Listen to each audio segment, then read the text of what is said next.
I should have took a bathroom break. This is the 2012 to 2013 story time. So I'm going to start off going over my resume during this time, and I'm going to try to jog my memory over how I was living, and, you know, not so much as where I was living, but kind of how I was living, you know what I'm saying, and what I was doing around that time. So I'm gonna have to jog my memory a little bit with some of the layouts. And I said 2012. So 2012, what was I doing? Well, the better part of the year, I'll tell y'all that there's gaps and stuff like that. I can tell y'all because this ain't no employer, so I really don't give a damn. But I was in Burnsville from, I was in Burnsville from around July 2011. Okay. And so around that same time, there was a marketing company. If y'all go back and look at my Chicago diversity and inclusion video, where y'all always want to know, y'all might want to know, why do I always rally against the DEI BS? It's bullshit because I physically seen it with my own eyes. Black women that were part of that 4%, that black enterprise, but they got the numbers right. Only 4% applies. DEI hires DEI support for black folks. Now, I'm not rallying against the concept. Not so much as the concept. DEI is basically just an updated post George Floyd affirmative action. That term was really cranking up after Floyd was lynched. I covered that already. For example, when they say, well, Black Lives Matter, they talking about black folks. If you're coming from a race soldier standpoint, they just mean black people. I don't like Black Lives Matter corporate with the three butch chicks that basically took our money so they could garnish themselves off the blood of straight black men. You see what I'm saying? So the concept of Black Lives Matter, yes, yeah, they're basically, what we're saying is, hey, we're in the system of racism, white supremacy. Specifically, black folks here. It's global, but black folks here is like, wait a minute, these are race soldiers.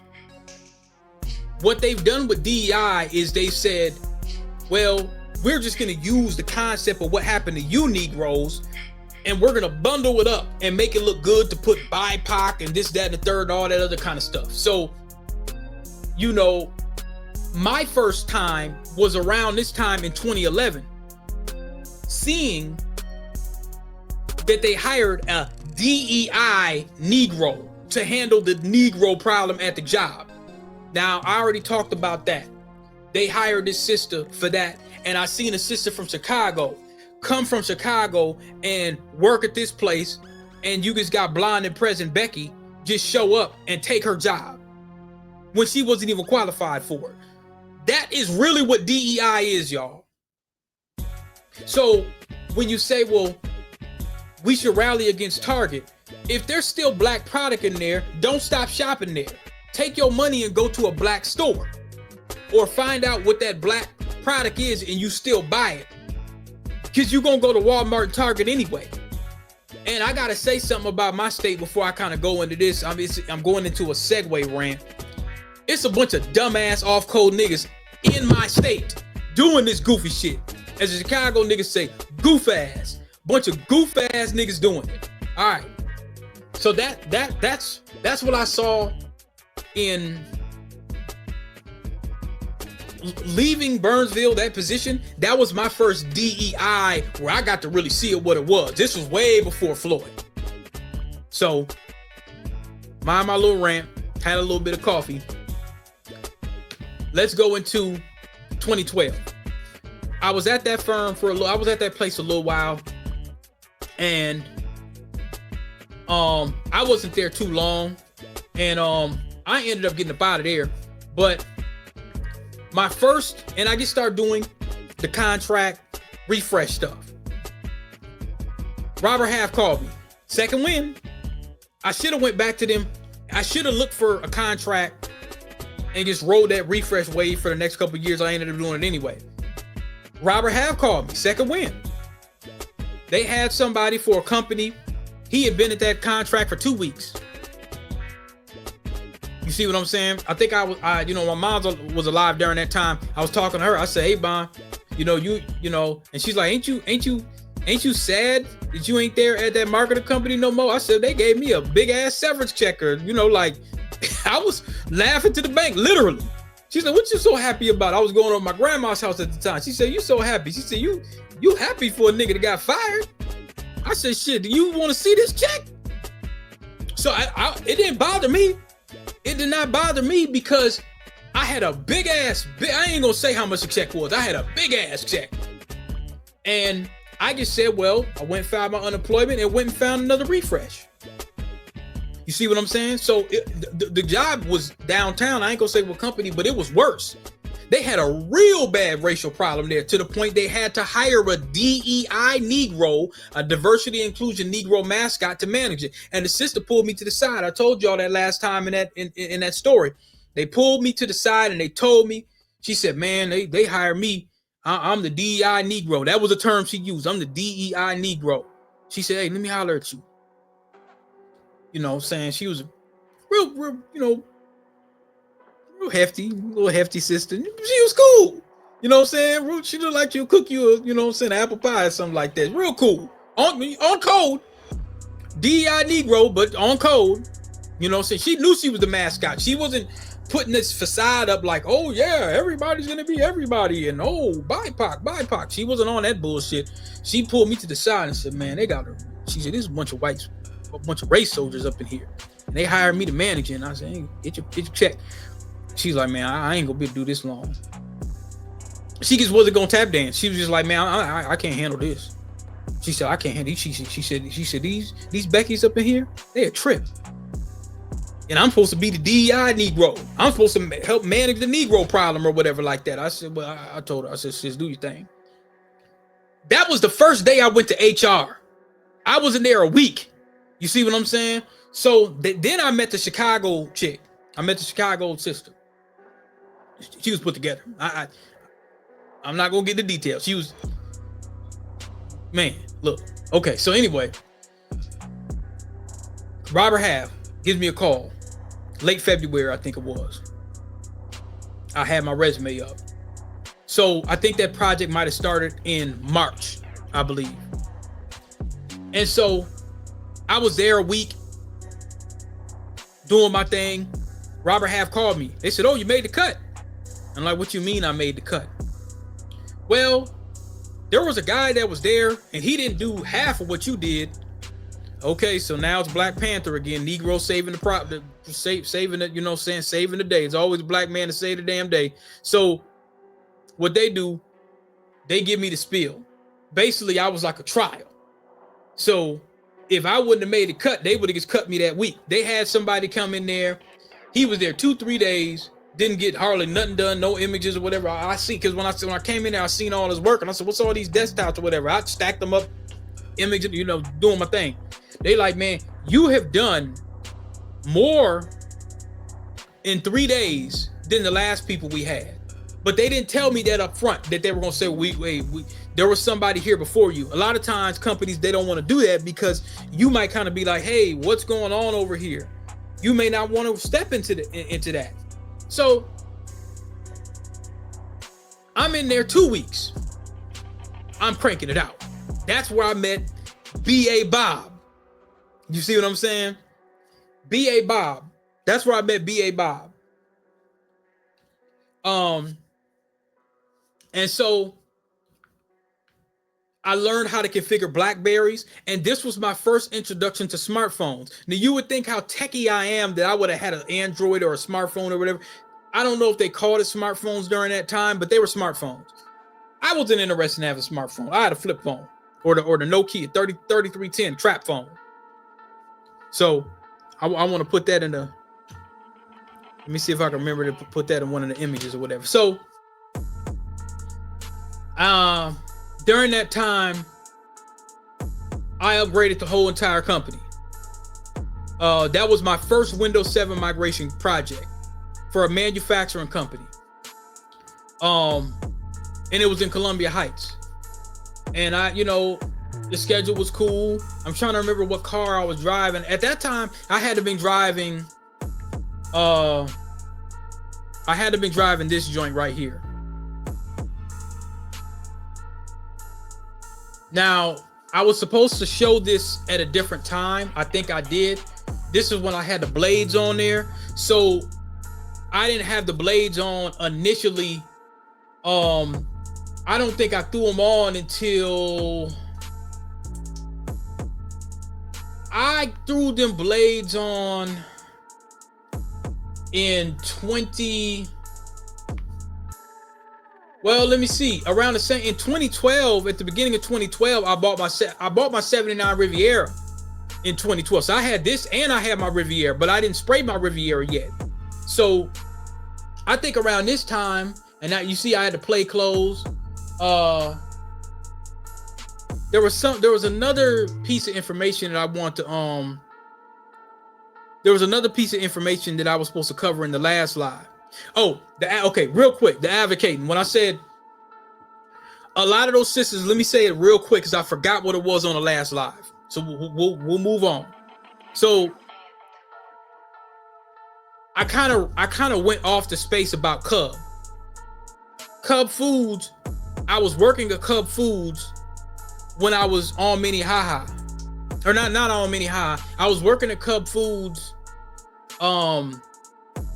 at school. I was working, so that's why I brought up that Cub. I'm sorry, y'all. I was working at that Cub when I was at South High. So I would get out of school and I would go and work at the Cub. And I had my little CD burner. So this was around when Napster kind of, was going on and stuff like that. So when I was saying advocate, like when a lot of the women from like Chicago, they was breaking bread with me and stuff like that. If one of their homegirls or they, especially like their cousins, they gonna advocate if they like you. If they ain't especially if they ain't trying to holler at you and they ain't hating on, they ain't no hating, they gonna advocate. And so one day I was working, I remember this. I was working at Cub and I was pushing some carts or something and I had a pair of J's on. And that day I don't know why I think I was leaving school and then I just walked down the Cub. That's what we do. We just walk down from Cedar and Lake. And it's only 3-4 blocks. And it was a older sister from Chicago. She was a little too old for me, but she had like 5-6 of her little cousins or her nieces or or something, and it was like 5 of them. And they stopped me pushing the cart. They said, "Hey girl, look at them J's he got on." Just random. And so at that, like I say, at that time I'm like a kid. I'm like 17 or something like that, or 16. I'm real young, so I really don't have no game at that point. I just, they probably see them a light skinned nigga with some J's on or whatnot. So they advocate. I mean, hard. Oh, my little cousins, they like how you look and stuff like that. I mean, it was just like some real, what I'm saying? Like, it was like the pop balloon before pop balloon. It was like that. So they're and like at that time, like I said, I had built my computer already or had been building it. So I had been dealing with nano systems and all of that kind of stuff. So we just doing a little segue real quick. We'll get back into it, but I gotta, as I go along, because I gotta put this stuff in these stories. So otherwise I'm bound to forget. So they like, okay, we see, you got a job and all that. I said, yeah, I work here at the school or whatnot, and and so it's like 5 of them. You know what I'm saying? And she said, which one you want? She said, which one? So what you mean? She said, so I picked one. Oh no, she too young. I'm like, I think they asked how old I was or something like that. And I looked real young. They didn't know how old I was. I was like 17. So she said, I think she said she too old for you or something like that. And I'm like, I'm 17 or I'm something like that. And she said, you ain't 17. You know, you just a baby. You 14. So I probably really did look like I was 14 when I was 17. I probably looked 12 or 13. I look very, very extremely young. So she said, pick another one. You know, she wouldn't let me have the one I wanted. You know what I'm saying? So she said, pick another one. She too old for you. This one too old for you. And I'm just like, I'm thinking, well, that's the one I want. You know, and so pick another one. And so I guess I couldn't decide. So she picked one. You gonna have her then. And it was weird. It was kind of weird because I wasn't used to this kind of, they bold. They bold. Folks from Chicago, when they want something, yeah, they own it. They ain't no hesitation. That's one thing I'll tell you about them folks from Middle North. They let it be known. Ain't no hiding. If it's something they want, something they like, they let it be known. So, you know, I'd run into little stuff like that sometimes. And I was young, so I didn't know. So anyway, that was the Cubs story. It's supposed to be back on the old story time. I'm not gonna edit this. I'm just gonna let it play. So anyway, so I work at this place, I could say Medical Products. This was many, many years ago. This was where B.A. Bob was. So I had a way to get to work. That's my whole point. I had a way to get to work. This was the most reliable car I had. I eventually threw the blades on it, but I'm trying to remember what year that I did that. I'll come back for that. But so now let's get into 2013 because it's supposed to be 2012, 2013. After that, now from July to the end of the year, that gap, I think I went over and worked at a managed service company, I think, for a while. I can't remember what I did after that contract. When that contract ended, I think it was July. I was going on all kinds of different interviews and stuff like that. I went to a company in Apple Valley. That didn't really go too well, but I think I worked at, well, let me see if I could figure that out. September 2012 is when I got that. So yeah. So I got a certificate, a sonic wall. I went through a sonic wall training. So, and I got that in September 2012. So sometime later 2012, I think I worked for a managed service company or whatever. You know, I was supposed to be learning VMware and stuff like that. That didn't really work out. And so I started noticing when I was grabbing some of these perm positions that weren't really paying what I felt like I should have been getting. I just figured, I said, I'm just going to jump around and just do the migrations. And that seemed to work for me. And I enjoyed it. So at some point, I went over to Blue Cross. Now I'm going to do a story on that. So I'm just kind of scanning through it or whatever. So I went to Blue Cross. This was a time when I went to Puerto Rico. I was there for like 3 or 4 months or whatever. They laid off almost all the staff. I'm gonna do a story time on that. I probably already have, but I'll do another story time on that.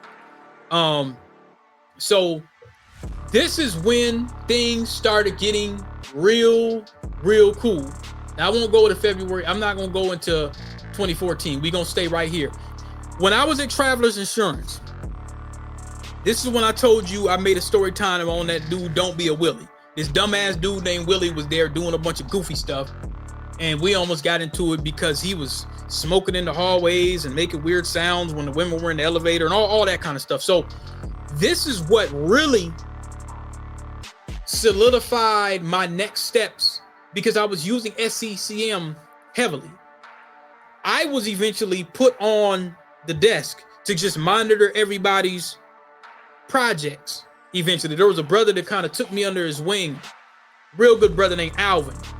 He was the SCCM person, and he was an SME. He was a subject matter expert. He was one of the best people there, and you know, he was kind of like, man, I'm just let me just go ahead and do this until I retire. I don't know if he's still there, but what I witnessed was he was a smart. He was like the Mike Dean over there, the Mark Dean. He kind of looked like him. I got a little at the 19-minute, 20-minute mark. Let me put that at the 20-minute. I want. He looked kind of like Mark Dean, the brother that made a lot of the CPUs and created the ISA architecture, the PCI architecture, so people could use video games. So all you 4chan gaming race soldiers, cornballs, yeah, you wouldn't be able to get on your little Xbox and on your PS5 and be able to and just run around calling people N-word, N-word, N-word. You couldn't do that without a black man. So you're welcome. You are very welcome, sir. You're welcome. So what he did is he kind of took me under the wing, showed me how to use the SCCM. I started learning. At this time, we were using what they call Microsoft Link. Microsoft Link was trash. And then they were using Skype. So some people were using Skype, some people using Microsoft Link. So Microsoft Link was absolutely horrible. So now a lot of companies now, some of them are using WebEx, which is actually works a lot better because Teams be acting real janky sometimes too. So WebEx actually works a little better. Keep it real. So I learned about the configuration manager. I learned about that CM Trace, RDP to troubleshoot network issues, executing data backups. So it's like once I got into this Windows 7 migration piece, I was able to keep going. And Travelers Insurance at that time, I was making $25 an hour. So when I was wondering about, when you were like, well, damn, you know, when I throw the blades on there, I threw the blades on there probably around, this was probably around 2013. This was probably around 2013. And then I sprayed my old school, I believe, in 2013 because I was making so much damn money at Travelers Insurance. $25 an hour for me around that time, that was a lot. Y'all have to keep in mind that I'm a guy that didn't have a college degree. Now I probably should have been making more because I didn't understand the rates. But $25 an hour for me, that was a lot. That was a lot of damn money. That was a lot of damn money, man. I had money just to have it. And I still was doing the computer repair and that stuff kind of on the side. I kind of took a step back. So now I'm just working. Now I'm still on Minnehaha. I ended that position and or that position got laid off and I was supposed to do some other contracts. So, you know, I started back the next year working in medical. We'll get into that one. We'll get into that one. There was a lot of changes in my life around that time. You know what I'm saying? So that's the old resume. So that was around the time, and I think, let me see if I can find the old pic. Okay, I didn't need to see that. But I had another picture.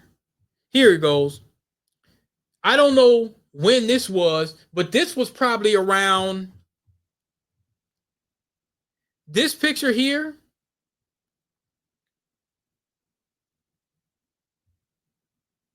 This picture here was, and I'll take this off. This picture here, I probably was, that probably was around 2014. Maybe 2014, but I think it was probably sometime in 2013 because I was working. I might have been working at Travelers Insurance. I don't know when that was, but I know around that time I was living on Minnehaha. You can see that I took this picture in front of Minnehaha and I had my flights on because I was getting my flights collection. That was my little thing. I would order my flights. And, you know, I just sprayed my car and I had my signature favorite color, red. And then you see me with a faction t-shirt on. That was the group that me and my homie started. we had an old freestyle, and somebody said something about a matterfaction machine or something, talking about like, like matter, like nuclear matter, something like a matterfaction, or we were talking about fission or matter fact. Somebody said something about a matter of a fact or matterfaction, and then I thought, okay, the faction. So I made a capital F, lowercase a capital C, a capital T, a lowercase I, lowercase O, and an uppercase N with an exclamation mark. And that was my identity of, if we're doing some music, that's gonna be what we gonna do. We gonna do that. You see what I'm saying? So you can see it a little bit bigger right there. Somebody took this pic, and at that time, I don't even think we were using smartphones. So this was 2014, and you can see I'm feeling real good about myself. Oh, I'm feeling cocky. I'm feeling real good about myself. I got 2 cars that I can drive whenever the hell I want. I got money in my damn pocket. I'm fresh. Ain't I fresh? Ain't I fresh? Now, a lot of people, when I used to kind of be around the city and whatnot, and I said this in my second book, I'm on 38th one day. And I think I pull up, I didn't have this car, but I had my other car on the blades. And I was on 38th and Nicollet one time. And this dude just randomly walks up to me. He says, damn, relative, what you doing? He said, what you doing? I said, man, I do IT. You do what? He says, I do tech. I do IT. And he was like, what is that? You see what I'm saying? So this how I know this is what I had pulled up in. I just went to get, they had, at that time, they had on 38th and Nicollet, where we had, same place where right across the street where we had our old shop. Matter of fact, I'm going to pull that up on a map. I'm going to show y'all where that happened, because that was on the second part of my book. That was on the second, you don't need this no more. But that was on the second part of my book. I want to show y'all 38th and Nicollet, just so you can kind of get an idea. All right, 38th and Nicollet, they said it's the bus stop. All right, so look. Now, this is an important part. Very, very important part of my life. Okay? 38th and Nicollet.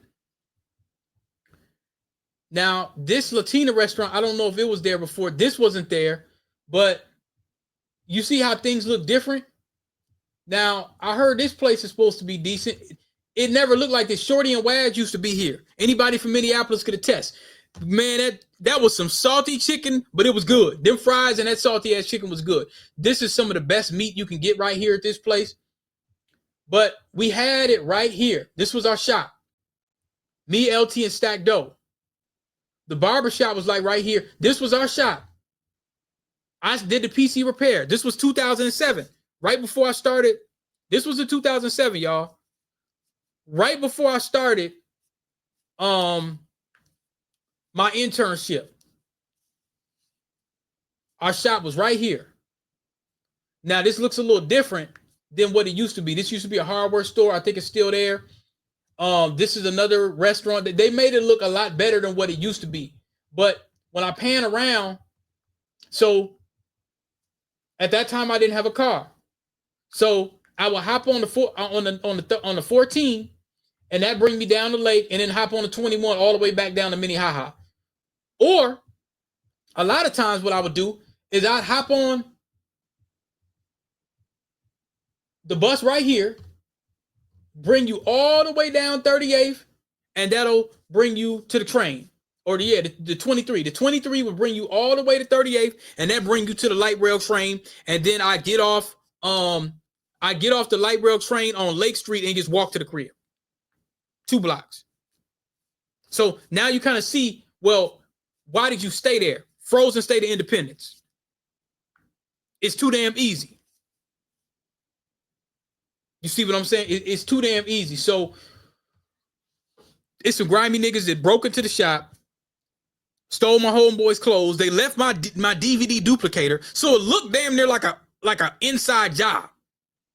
It wasn't, of course. I would never do that to my homies. That's a cardinal sin. I would never, you know what I'm saying, forsake my homies and do nothing like that. But somebody broke into the shop. They stole some stuff.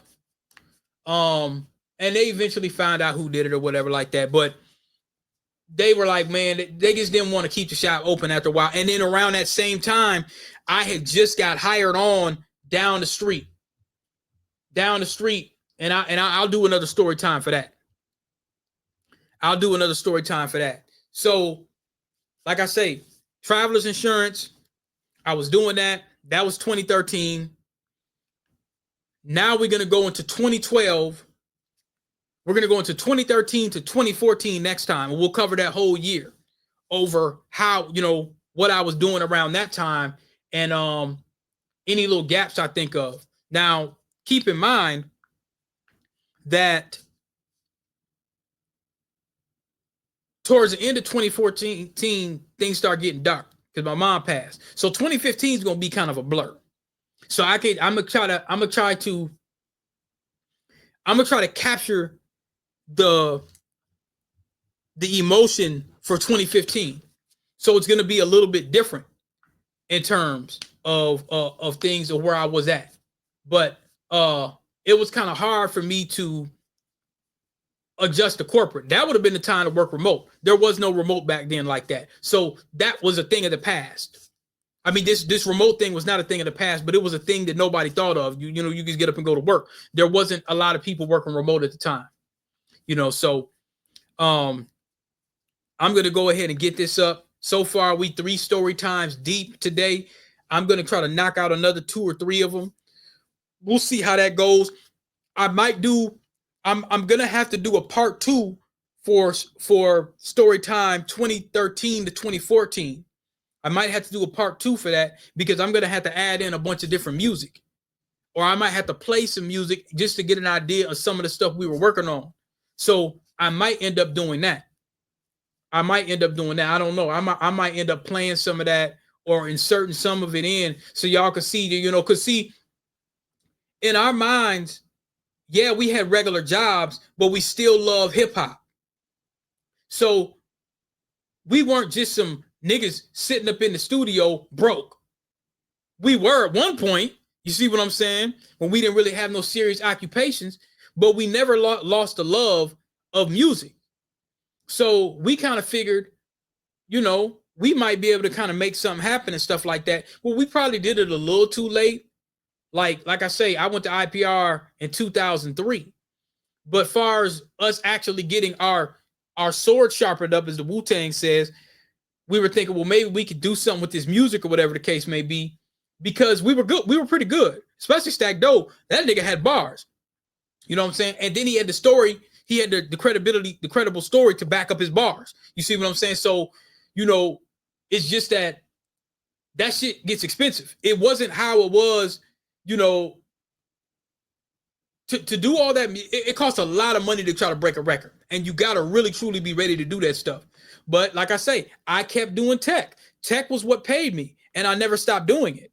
You see what I'm saying? So, yeah, man, we would be in this. We started. I wish I had some more pictures, but there's a picture that I'm going to show, and I'm a blank his face out. But there's a picture that I'm going to show, because what I might do is I might take in the IPR and merge that. That might be a different story time, but I might do another IPR. But to do that, I want to get y'all some footage. So I'm going to need to go downtown and get some of that footage. So next time I'm downtown and I drive in, I'm probably just going to drive up to where the IPR used to be and get some of that footage so y'all can kind of see where it was at.